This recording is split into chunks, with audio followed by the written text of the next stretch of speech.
Hi FAA family, you're in our prayers and we miss you. We know that we're all in God's care here, and we're looking forward to the day when we're all together again.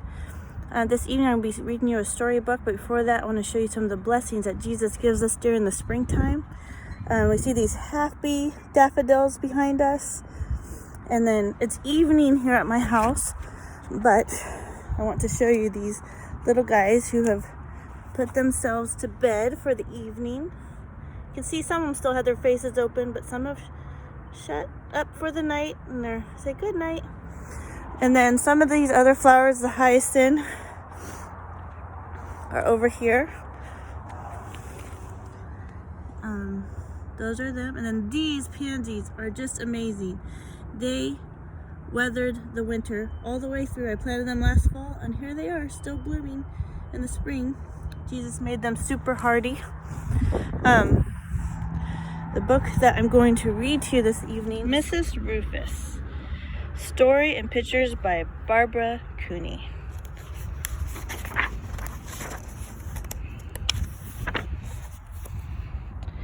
The lupine lady lives in a small house overlooking the sea.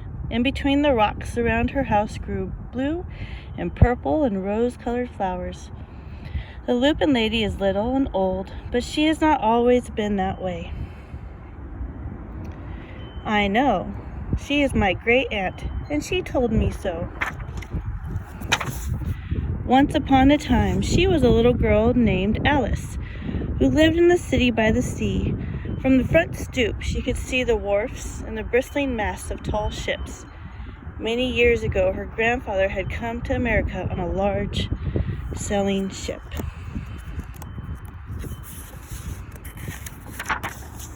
Now he worked in shops at the bottom of the house, making figureheads for the prows of ships and carving Indians out of wood to put in front of cigar stores.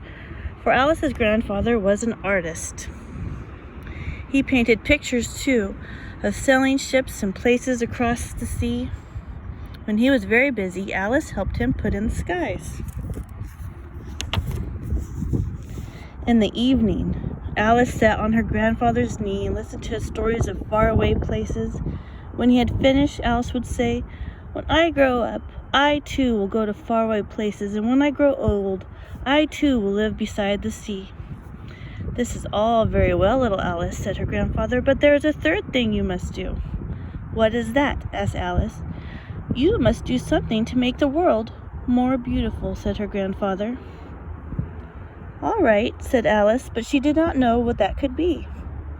In the meantime, Alice got up, washed her face, and ate porridge for breakfast. She went to school and came home and did her homework. And pretty soon, she was all grown up. Then my great Aunt Alice set out to do the 3 things she had told her grandfather she was going to do. She left home and went to live in another city far from the sea and salt air. There she worked in a library, dusting books and keeping them from getting mixed up, and helping people find the ones they wanted. Some of the books told her about faraway places. People called her Mrs. Rumphius now. Sometimes she went to the conservatory in the middle of the park. When she stepped inside a wintry day, the warm, moist air wrapped itself around her, and the sweet smell of jasmine filled her nose. "This is almost like a tropical isle," said Mrs. Rumphius, "but not quite." So Mrs. Rumphius went to a real tropical island where people kept cockatoos and monkeys as pets. She walked on the long beaches, picking up beautiful shells. One day she met Papa Raha, king of a fishing village. "You must be tired," he said. "Come into my house and rest." So Mrs. Rumphius went in and met the Papa Raha's wife. The Papa Raha himself fetched a green coconut and cut a slice off the top, so that Mrs. Rumphius could drink the coconut water inside.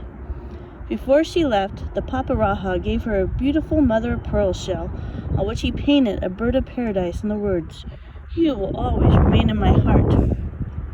You will always remain in mine too." said Mrs. Rumphius.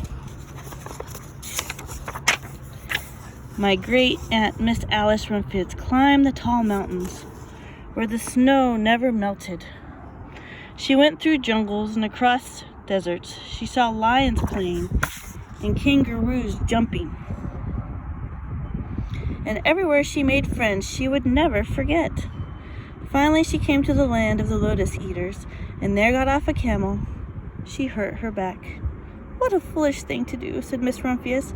"Well, I have certainly seen faraway places. Maybe it's time to find my place by the sea."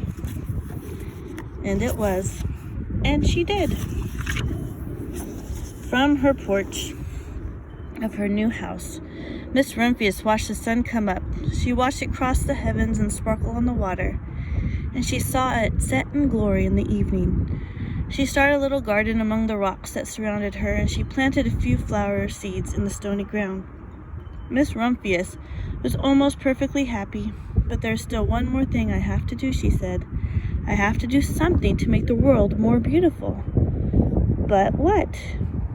"The world already is pretty nice," she thought, looking out over the ocean. The next spring, Miss Rumphius was not very well. Her back was bothering her again, and she had to stay in bed for most of the time. The flowers she had planted the summer before had come up and bloomed in spite of the stony ground. She could see them from her bedroom window, blue and purple and rose-colored. "Lupins," said Miss Rumphius with satisfaction. "I have always loved lupins the best. I wish I could plant more seeds this summer so that I could still have more flowers next year." But she was not able to.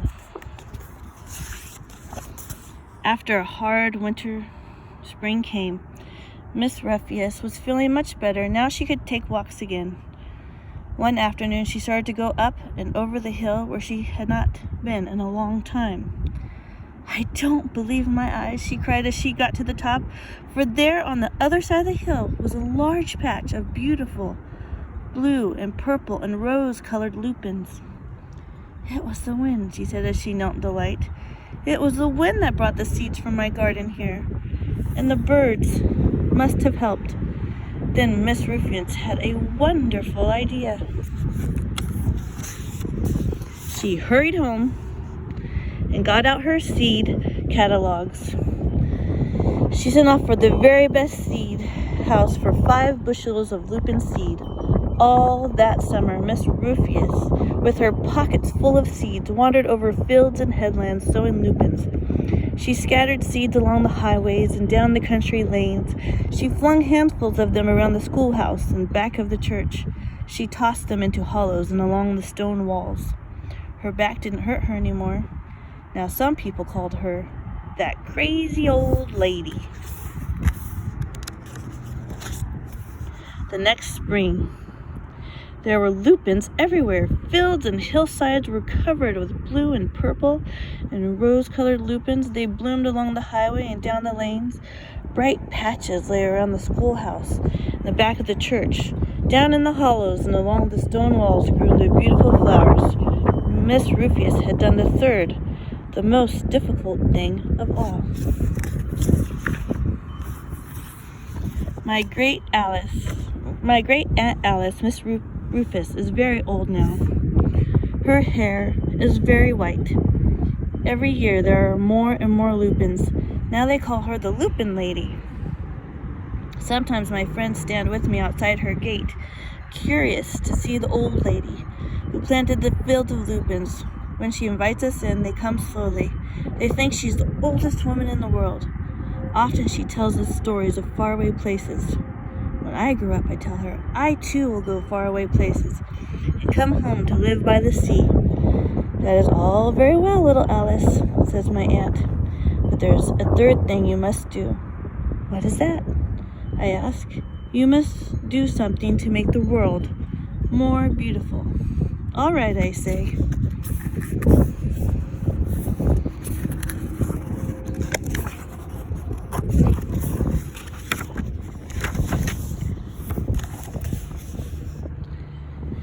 But I do not know yet what that can be. The end.